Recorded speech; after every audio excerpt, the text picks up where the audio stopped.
जलन। ममता बहुत ही सीधी और प्यारी लड़की थी, वहीं सुनील एक सरल और आगे बढ़ने की सोच रखने वाला लड़का। सुनील, बेटा सुनील कहाँ है? अरे जरा एक गिलास पानी तो दे दो। हाँ माँ, अभी आया।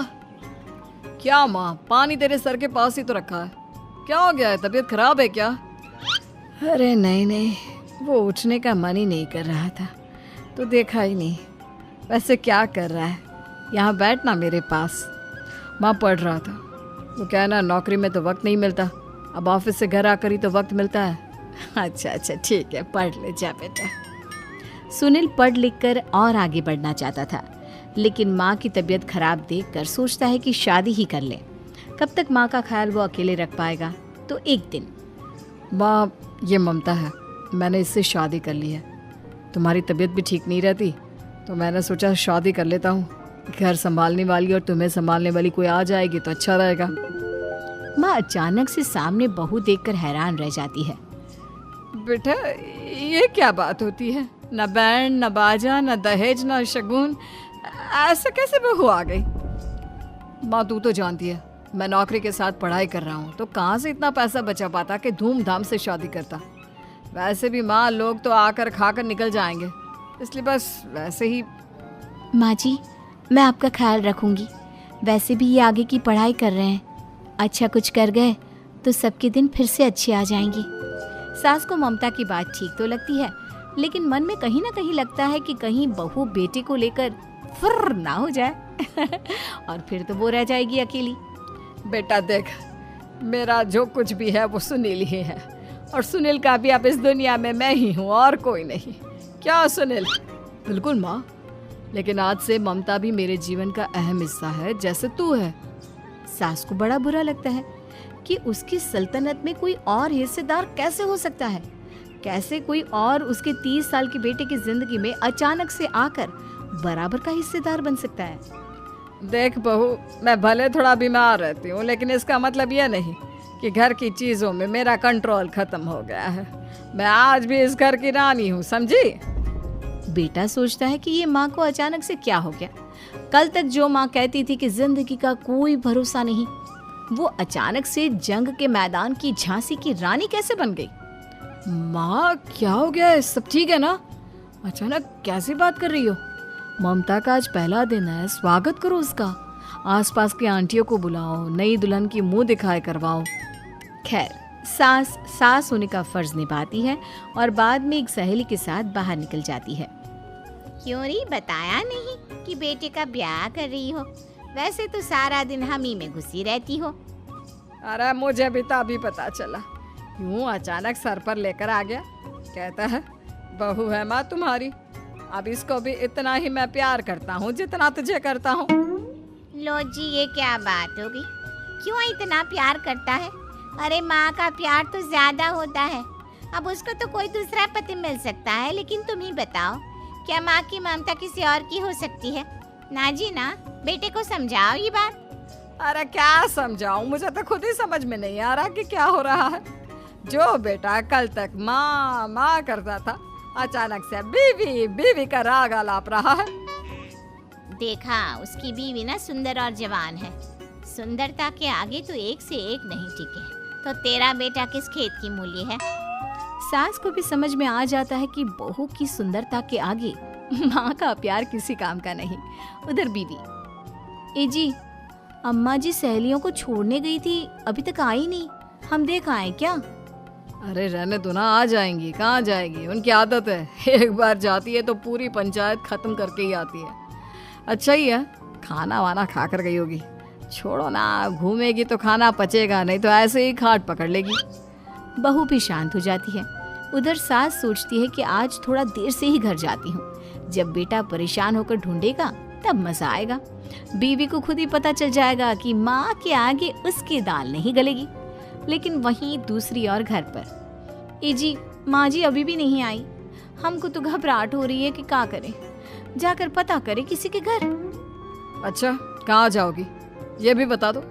पहला दिन है तुम्हारा इस घर में और एक ही दिन में मोहल्ला छानोगी क्या? हाँ, तो आप भी तो नहीं जा रहे हैं ना, हमको फिक्र हो रही है। अरे यार, ये रोज का है अम्मा का, खाओ और सो जाओ। बस फिर क्या था। बेटा बहू खाना खाते हैं और कमरे में सोने चले जाते हैं। उधर जब सास को कोई देखने नहीं आता तो वो हार कर घर आ जाती है, जहाँ वो देखती है कि सारे घर की लाइट्स बंद है। सास को गुस्सा आता है, बहू, ममता बहू कहाँ हो? लेकिन सारे दिन की थकी बहू को ऐसी नींद आती है जैसे किसी ने भांग की गोली खिला दी हो। वो तो नहीं उठती। उठकर आ जाता है बेटा। क्या बात है अम्मा, काहे चिल्ला रही हो? अरे सो जाओ ना, सुबह की थकी है बहू, वो सो रही है। जोर से बोलोगी तो नींद खुल जाएगी उसकी। माँ को गुस्सा आ जाता है। फिलहाल तो सो जाती है, लेकिन मन ही मन ढेर सारा जहर बहू के लिए भरा होता है। सुबह बहू चाय बना रही होती है कि सास धीरे से गैस तेज कर देती है, जिससे चाय का बर्तन जल जाता है। और जैसे ही बहू चाय का बर्तन उठाती है, उसका हाथ जल जाता है। मेरा हाथ जल गया। वो जोर जोर से चिल्लाकर इधर उधर भागती है कि सास थोड़ी देर में उसके हाथ में पानी डाल देती है। हाय रे बहू, क्या कर रही हो? पहली बार रसोई छुई हो क्या? सासू माँ गलती से गैस तेज रह गई थी और बर्तन जल गया, जिससे मेरा हाथ जल गया। हाय रे, कितना गंदा दाग। छी छी छी छी, मुझे तो उल्टी आ रही है तेरा गला हुआ मांस देखकर। तू ना मुझे अभी साथ से खाना मत लगाना। बहू भी खुद का हाथ देखती है तो उसे भी रोना आ जाता है। कुछ दिनों के बाद सास की सहेली आती है, बहू चाय बनाकर लाती है। उसके जाने के बाद सहेली कहती है, बहू की सुंदरता ऐसी है कि कोई भी दीवाना हो जाए। वैसे तेरे बेटे का क्या हाल है? अरे वैसा ही है, बहू के पीछे लट्टू। क्या करूं, कुछ समझ में नहीं आ रहा। मैंने तो बहू के चेहरे पर दिवाली के पटाखे की चक्री फेंक दी, उसका पूरा चेहरा जल गया। अब देखो ना रही सुंदरता, और ना ही अब मेरा बेटा उसे पूछता है। अरे अब तो वो उसे छोड़कर दूसरी भी देखने को बोल गया है मुझे। बहू सारी बात सुन रही होती है। आंटी एक बात बताइए, क्या भरोसा है कि दूसरी सही आए और आपके अनुसार रहे? देखिए आंटी, मेरी सासू माँ को गलत बात सिखाने की जरूरत नहीं है। हमारा परिवार साथ में खुशी से रह रहा है। देख बहू, मेरी सहेली की बेइज्जती ना कर, वही अच्छा रहेगा तेरे लिए, समझी? बहू नहीं मानती है। वो बार बार उनकी सहेली को घर से निकल जाने को कहती है। तभी सास की सहेली पास के चूल्हे से लकड़ी लाकर बहू के चेहरे पर लगा देती है। बहू जोर जोर से रोने लगती है। अरे ये क्या कर दिया? मैंने कहाँ किया, ये तो तूने किया। तू ही नहीं चाहती थी कि बहू बेटी के साथ रहे, भला मैं क्यों करूँगी? मैं तो चली, निपटो अब। बहू रो रही होती है, दर्द से चिल्ला रही होती है, लेकिन सास उसे डॉक्टर के पास नहीं ले जाती। तभी पति आता है। क्या हो गया ममता? ये दाग कैसे लगा? तुम कैसे जली? ममता कुछ नहीं कहती, बस दर्द से करा रही होती है। पति माँ की तरफ देखता है। हो ना हो माँ, ये पक्का आपका काम है। आप ही ममता से जला करती थी ना। देखना माँ, अब पुलिस आएगी, केस बनेगा, लेकिन पहले मैं ममता को अस्पताल लेकर जा रहा हूँ। सभी अस्पताल जाते हैं, जहाँ डॉक्टर ममता की सास से कहते हैं, आपने तो नहीं जलाया ना बहू को? अब ममता की सास के तो पसीने छूट रहे होते हैं। वो घबरा कर कहती है, ना ना डॉक्टर साहब, कैसी बात करते हैं? हम क्यों जलाएंगे अपनी बहू को? डॉक्टर ममता के पति से पूछते हैं। देखिए, क्योंकि ये ससुराल में जली है तो मामला पुलिस का बनता है, तो आप पहले पुलिस को बुलाइए, तभी इलाज पूरा होगा। सास डर जाती है कि अब तो बच्ची जिंदगी जेल में ही रहना होगा। रहने दीजिए ना, पुलिस को क्यों बुलाना? सारी हंसी खत्म हो जाएगी जब पुलिस के डंडे पड़ेंगे। बहू को जलाना भले ही बहुत आसान हो, लेकिन उसके बाद सारी जिंदगी जेल की हवा खाना। सास डर जाती है। पुलिस आती है। पास लेटी दर्द से करा रही ममता स्टेटमेंट देती है। तो क्या हुआ था? कैसे जली आप? ममता पास खड़ी सास को देखती है। बेटी बताओ, कैसे जल गई तुम? ओए, काका का किरण वाली शाहरुख, चुप, बिल्कुल चुप।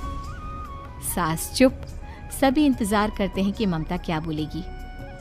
जी मैं खाना बना रही थी, लकड़ी उड़कर मेरे ऊपर गिर गई और मैं जल गई। सास बहू की बात सुनकर रोने लगती है। देखा माँ, कितनी समझदार है ममता।